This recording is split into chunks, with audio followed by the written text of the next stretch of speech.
You guys, this is all healthy stuff in here. This is rice, beans, vegetables, meat. There's nothing crazy. There's no sugar, there's no chemicals, nothing you can't pronounce in here. This is just clean eating. For 5 lunches, and the fact that this took me maybe 2 hours to do, I have all week to sit back and do something more important, like put together this YouTube video, meal prep. You can do it too. Rice and peas, 5 of them. Caribbean rice and peas. It's not the most traditional rice and peas out there, but it's close enough. So not everything you see here is going to be for the rice and peas. I'm making 2 recipes at the same time. This is gonna be our rice and peas bowl, and then this is gonna be our pasta bowl for something else. Anyhow, we have our rice, we have our meats, our little assortment of veggies, our kale. This was pre-shredded, so I just opened the bag and threw them in the different bowls. Then we have our canned goods, our jarred goods, our box goods, some bananas for breakfast. Over here we have our saucepan. We're getting ready to make some rice. And then here's where we're gonna heat up all of our, like, the meat and the vegetables and stuff. This is our container that everything's gonna go in. So we'll just have our rice put in here, and then we'll put the meat and veggies on top, and then we will just seal it. One thing I like about peppers is that they're new world. So when we're cooking foods from the Caribbean, using these is always an assured way to know that our flavors are gonna match, because they come from this geography originally. So we know that they're gonna blend in really nicely. And there are other peppers that are very notable and identifiable with Caribbean cooking, and we don't have that exact one, but what I'm talking about is our hot peppers. Now these are habaneros, which is more of a Mexican pepper. However, Scotch bonnet, which is more popular in the Caribbean, isn't really available in my area, so I kind of have to settle with these habaneros. You can see I try to get the really big ones. Some of them will come, they're a little small, but they're really, really pretty. These really like pearlesque kind of color to them. And they're hot enough to kind of compare to a Scotch bonnet. So when you have to substitute, these are gonna be close enough. And this is what I mean when I say new world. Look, we have already 3 different types of peppers. I know these kind of taste the same, but it's still cool that we're kind of in this genre of vegetable territory. Now, next, I actually forgot to get a fresh carrot when I was at the store. I was talking to the produce guy, my friend Justin. So I just went to a quick grocery store on the way home and just picked these up. I would have just gotten a regular carrot, but they didn't have that in like individual. So I just went with the shredded one real quick. Not my favorite way to do things, but it'll work for the time being. Next, I have some kale. I like kale a lot just because it's a really hearty, nutritious green. It's got a lot of fiber in it. It's got a lot of vitamins and nutrients. It's one of the healthiest greens out there that you can consume. And because it's such a tough kind of leaf, it works really well in meal prep because it can hold up in the fridge for that 5-day kind of time that's, you know, a lot of these recipes have to endure. So this is a great way to pack in some serious nutrition at a cheap cost. And we're not putting it in a smoothie either. We're actually eating it. Next, we have our green onions. These ones are a little wilty, but that's okay. We'll survive. I'm gonna cut them up. I like to take them kind of the long way in this and kind of cut them that way and make them really leafy. I think it kind of adds to some of the fun. Then we just have a standard onion. Good old onion. It's a bit more than I want. Usually I use a shallot, but produce section has been short on shallots for a couple months now. I don't really know what the issue is. So that's just a part of meal prep. You have to adjust your ingredients. So we're using a regular onion. It's more than we need though, so half of this will go in a different recipe. On to some of the meats. I like to use a few slices of bacon. This is just 2 slices of applewood bacon. It's really more to season the food than it is to actually showcase bacon itself. So that's something you'll see a lot in Caribbean cooking, and you'll see it a lot in soul food too, is that bacon will be sliced up in little bits to kind of act as the salty addition to the food. So you'll see that a lot, especially with like collard greens and things like that. But pretty great way to add a little extra sodium and protein at the same time. And then I just have some country style pork rib. It's not really the most traditional rice and pea, addition. Originally, what I've come up with here was a sort of like a mince. I think it was from like the Dominican Republic or something like that. It was like some sort of fish mince. I tried to use ground turkey as a substitute, and some of the ground turkey I was getting was a little too low quality. There was a lot of bone bits in it. It was really gross. So I just kind of transformed it into country style pork ribs just because it was cheap. As you can see, it's $7.30. I'm in California, so this is about as cheap as you can get a piece of meat for. These are pretty hearty. There's a lot of fat in it, so it does kind of blend in with everything nicely and help kind of carry some other flavors. But it's enough. I wouldn't say it's the most traditional way to accompany rice and peas, but it's still good for what we're trying to achieve here. Next, garlic. Everyone uses garlic. Garlic is the most ubiquitous thing on the planet. If you want your food to taste good, you're just gonna throw in some garlic. I like the minced garlic personally, just because it's faster. I used to have really bad eczema on my fingertips, so having it pre-chopped up and minced like this really helped kind of get through a lot of pain in my fingers. Also, it's just a major time saver. Next up, we have some coconut milk. Probably one of the most important ingredients here, because the coconut milk is what makes the rice in rice and peas so exciting and fun and flavorful and full of aromatic smell. This is basically nature's dairy. I love coconut milk, and you should too. And then, of course, we have our kidney beans. This is what makes the rice and peas its unique kind of pinkish color. Also packs in a bunch of fiber. You're definitely going to always want to have these. I see these specific kinds, kidney beans, in a lot of different recipes. So really just a great way to pack in protein and fiber at the same time. I like to go with canned just because dried beans in general, they just take way too long to get ready in any situation. You have to soak them overnight, then you have to boil them for forever. Just get them canned. If time is something that you don't have a lot of, go with canned beans. It's just going to save you so much time and energy. So altogether, barring our pantry costs, this is going to be about $25 in produce, meats, and canned goods. And it is going to feed you for 5 days. It's pretty incredible. So next we have our spices that we're going to need for the rice and peas. And this is for just the rice portion. First, we have allspice, which is one of the most important spices and flavors in Caribbean cooking. This is probably the most identifiable flavor that you're going to experience when you're eating anything from this region. Next, I like to add a little bit of cinnamon. This is just a personal touch. I think this sort of rounds out and kind of gives a little bit more depth to some of the rice. It's just a great way, if you think things are a bit on the kind of flavorless side, to kind of spruce it up a bit. I find that with a lot of these Caribbean kind of flavors, some of these more autumn fall type spices tend to really work well with allspice. One of the more popular and common herbs in this sort of cooking is going to be thyme. Here, black pepper works fine, but this one has white pepper, which is basically like unripened black peppercorns. So just kind of before and after kind of curing processes or ripening processes, whatever it is. And then we have chili powder.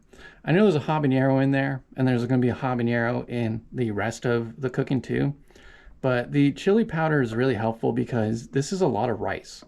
So to get the spice to really cut through, we have to use these really high-powered heats.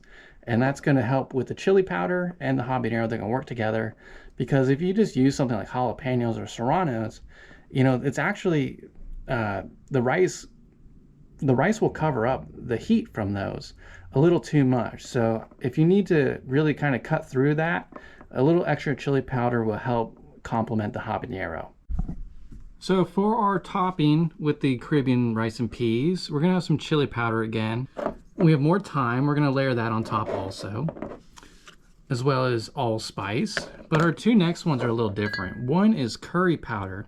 This is really common, especially in Jamaica.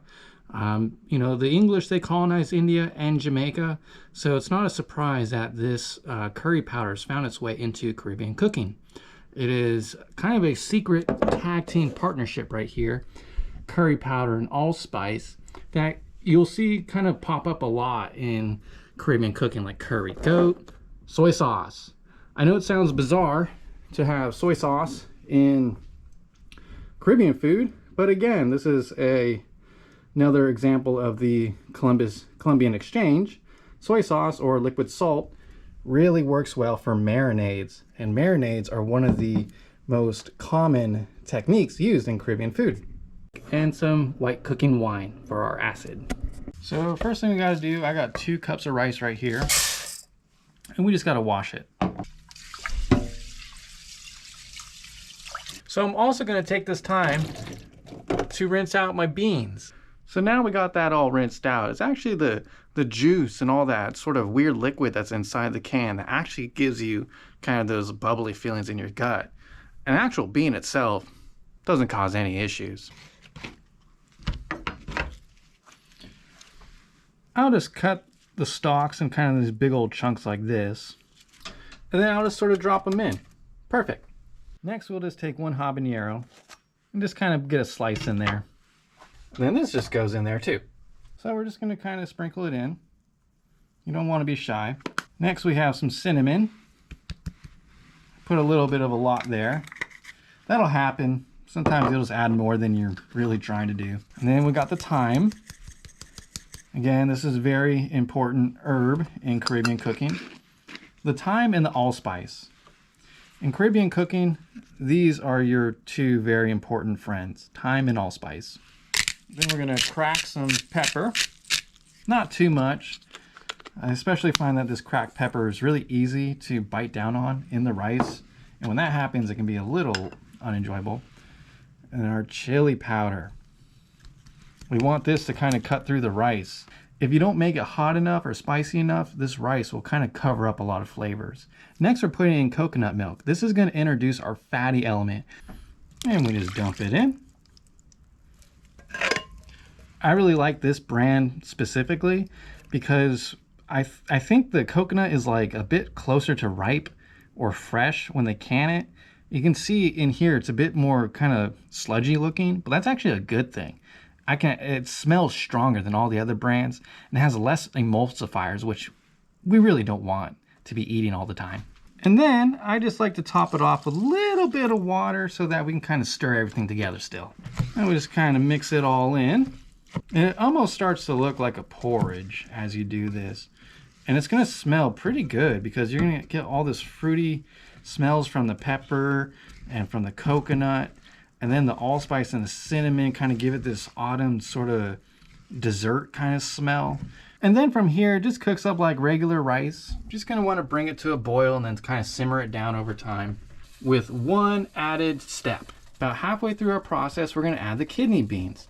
These are already cooked, so we don't have to add them too early, and we can let the rice really get nice and soft first. And then these are just going to warm up and get cozy together with them. What we're going to do is we're going to put everything in this bowl. This isn't the most common system where people just put all the ingredients into a single bowl and cook it, but for meal prep, it's exactly what we want.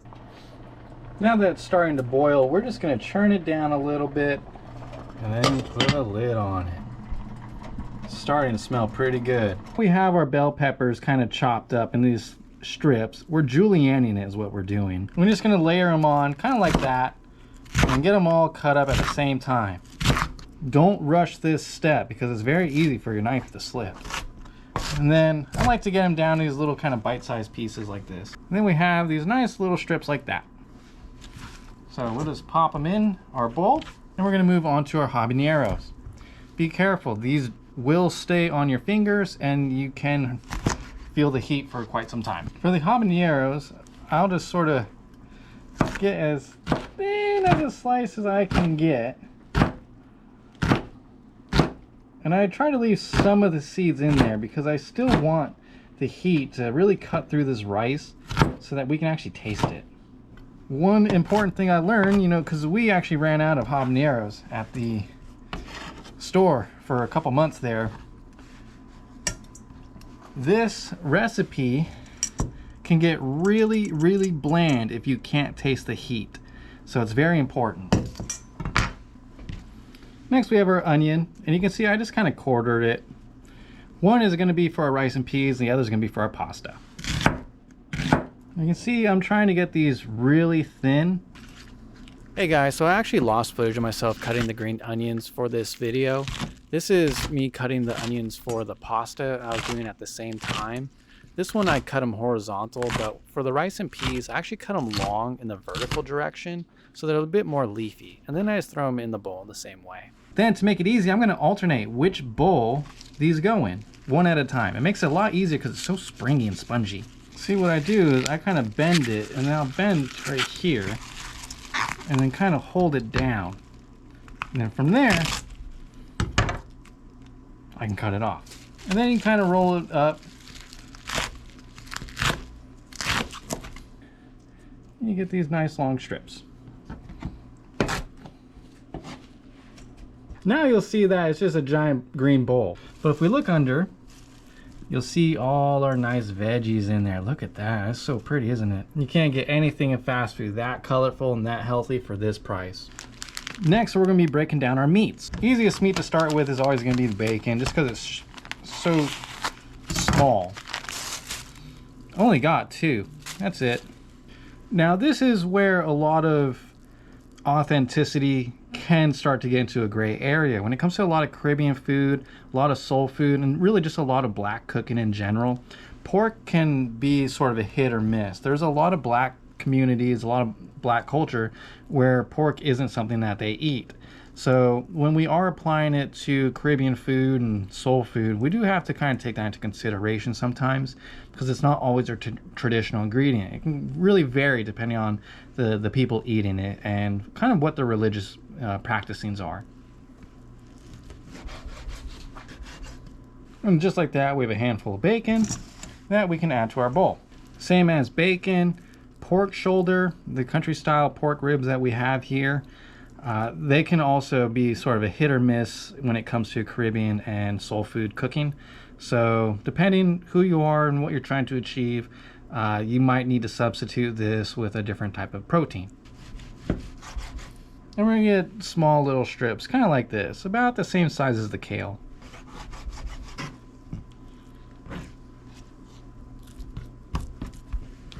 All right, so it's starting to heat up, so we're gonna turn it down to about a 4.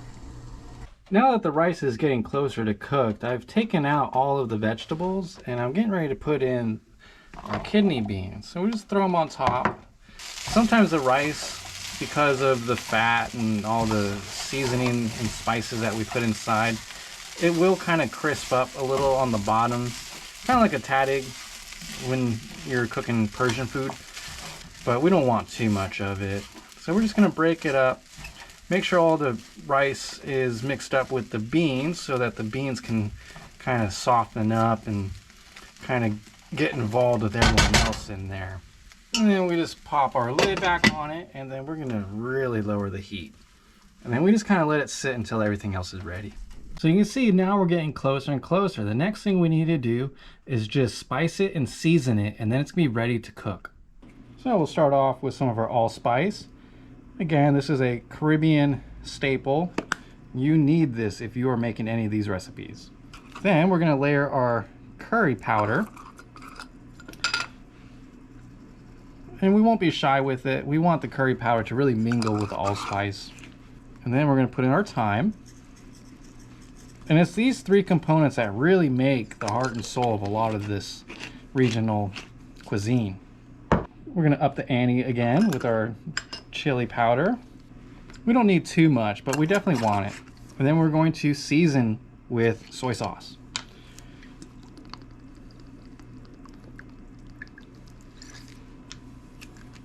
And don't forget our cooking wine, so we can add some acid and really get a lot of these flavors mingling. And then of course our garlic. So just get a nice big old chunk. We're just gonna mix it with our hands. I like to kind of like blend down the garlic first. And it is gonna get messy. When you do this, a lot of the vegetables, they'll jump out of this bowl. And this is something necessary, but I try to get under it and as much as I can so that I can get those liquids especially kind of mix through all of the ingredients in the bowl. Now that we have it in the bowl, it's gonna get ready for cooking. But first, the most important thing we can do is start cleaning up. The sooner this is gone, the easier our life gets and the better our Sunday becomes. I tried to snap, but as you can see, dishes are gone. It's only been, what, 2-3 minutes? Now we're ready to really focus on our cooking. So we're just gonna oil up this bad boy. You don't need too much, just a nice amount. While our stove is preheating, I really like to take the time to get our dishes laid out. Now that our oil's nice and ready, we're gonna add everything in the bowl.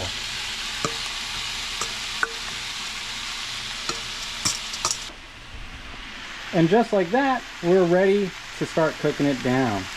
Remember, it might look like a lot now, but we're cooking with kale. So as big and springy as it looks, it's going to wilt down eventually, and it's going to be a lot more manageable to cook and stir. So don't worry at this point, just let it heat up and start to render the fat down, and then eventually it'll cook through all those tough springy fibers in the kale. All right, now for the big reveal. It's our rice and peas. This is the basic recipe of the entire thing. It's really just a side. It's just rice with some peas in it, or beans, to kind of add that fiber and protein. But it's all flavored up.